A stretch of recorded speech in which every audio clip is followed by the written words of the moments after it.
Here's a song that every man can relate to. When you get a haircut, be sure to go back home.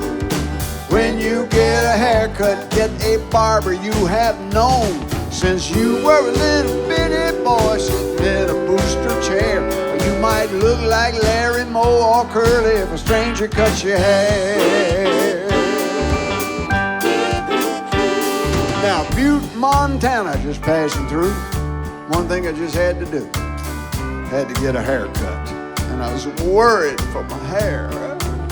Had a feeling of impending doom the minute I stepped into that room. Laid my eyes upon that barber chair.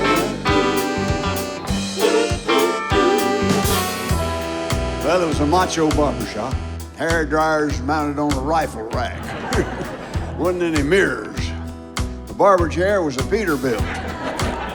Barber walked in, he was huge, 7 feet tall, 300 pounds of spring steel and rawhide, wearing a hard hat and chewing a cigar. Had on a t-shirt that said, "I hate musicians." Threw me in the chair, sneered, and said, "What'll it be, pal?" Now, a lot of folks would be intimidated in a situation like this. I was not. I am what I am. I play my piano, sing my little songs. I looked him right in the eye and I said, "I'm a logger. Just in from Coos Bay, Oregon, been topping trees. Quite possibly the toughest man in the entire world." He said, "All right." He gave me a haircut. I walked out of there, friends, my hair was gone. I mean, it made Kojak look like William Lee Gold. Had a tremendous craving to operate heavy equipment. Now, you might think that Butte, Montana haircut's the worst any man could ever get. Wrong. Well, a few months later, I was way down south. Grits and gravy and a hush your mouth. Hair so long, I'm starting to look like a man in drag. It was then that the sheriff walked up and said, "Hey, boy, you got too much hair on that head, and you better get yourself a haircut or a dog tag." Well, when I stepped into the shop, immediately I realized that I was dealing with a born-again barber. You don't see too many barbershops with a steeple.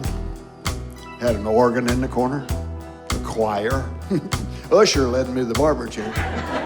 Barber walked in and started saying grace. "Oh, Lord, for these haircuts we are about to receive. Wait, may we be truly thankful. Dominus possum prox probiscus post-mortem et tu brute puella carborundum."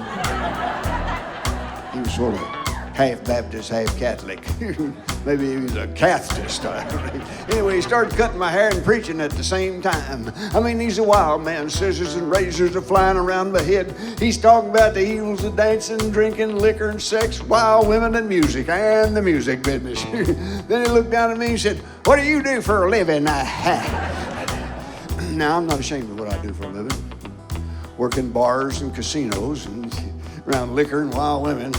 Hey, I just play my piano, sing my little songs. I looked him right in the eye and I said, "I run this church for loggers." Whoa! When you get a haircut, be sure to go back home. When you get a haircut, get a barber you have known since you were a little bitty boy sitting in a booster chair. Or you might look like Larry Moe or Curly if a stranger cuts your hair. Oh, yeah.